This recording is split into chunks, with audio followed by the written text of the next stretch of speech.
few weeks ago, I had the pleasure of dining with my 82-year-old mother. We started to talk about aging, and she made this profound statement. When I wake up in the morning and look in the mirror, I don't recognize the face staring back at me. And that, my friends, is where the story begins.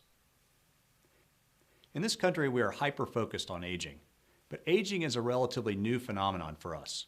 According to the CDC, the three leading causes of death in the early 1900s were pneumonia, tuberculosis, and diarrhea. In fact, diarrhea together with diphtheria caused 1/3 of all deaths. Of these deaths, 40% were among children under age 5. So aging wasn't really a thing yet. Nobody got the luxury of time. In 2020, nearly half of those born will live to celebrate their 100th birthday. Today, we can often live quite well with the conditions that would have killed us 50 years ago. But now that aging is a thing, nobody really wants to do it. Nobody wants to admit that there's more green grass behind the mower than in front of the mower. My mother is in great shape, but what I think she was trying to say is that while we age physically, we don't really age in our minds. Sure, I have a harder time remembering where I left my car keys or where I parked my car.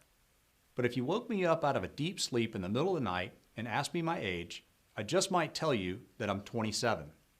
And that's why the face in the mirror doesn't necessarily match what I feel in my own body. It reminds me of a quote I once heard. Inside every older person is a younger person wondering what the hell happened. But what if I had a magic wand? What if I could say a few hocus-pocus words and guarantee you will never die? Would you do it? Of course you would. Because deep down inside, we fear death. Will it be a long and drawn out like Steve Jobs?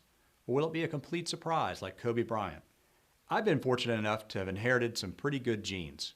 My people live a good long while. As a result, I've seen aging up close and personal. Some folks aged gracefully into their 80s and 90s and even 100s. Others flailed around like a hog on ice, moving from doctor to doctor, becoming more and more restless and regretful with every passing day, thinking and rethinking life and trying to reframe ancient, unwise decisions. So let me try this again. Are you sure you want to live forever? Because while you get to see your children and grandchildren grow up to become adults, do you really want to watch your children and grandchildren age and die? I don't. Because while I can wave the magic wand over your head and grant your eternal wish, I simply cannot stop the passing of time. From experience, I can tell you that some parts of aging really stink. But we tend to fear it way more than is necessary. For me, the first 50 years went by faster than a knife fight in a phone booth. But I wouldn't go backwards for anything. My 50s are better than my 40s. And you can have the 30s. All those diapers and all that career anxiety, hard pass. For God's sakes, would anyone choose to be in their teens or 20s right now? Just watch one episode of Emily in Paris. Emily's life is a digital plethora of Instagram-worthy selfies and likes, which makes me wonder if Emily ever bothered to actually enjoy the Eiffel Tower or the Louvre. Or maybe they were just nice backdrops for her selfies. At 50, things are still pretty good. I can still see and touch my toes, and I can wear my high school prom tuxedo.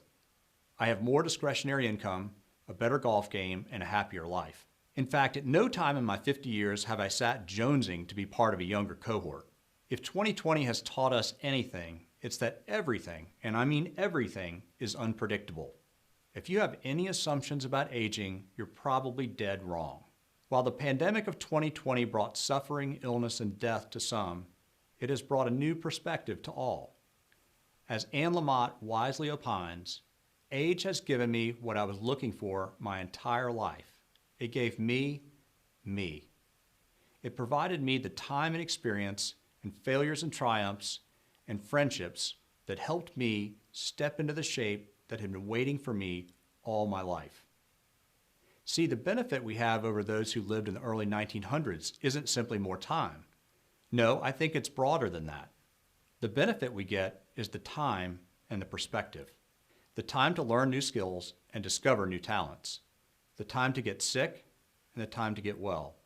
The time to love and the time to grieve. The time to sin and the time to repent.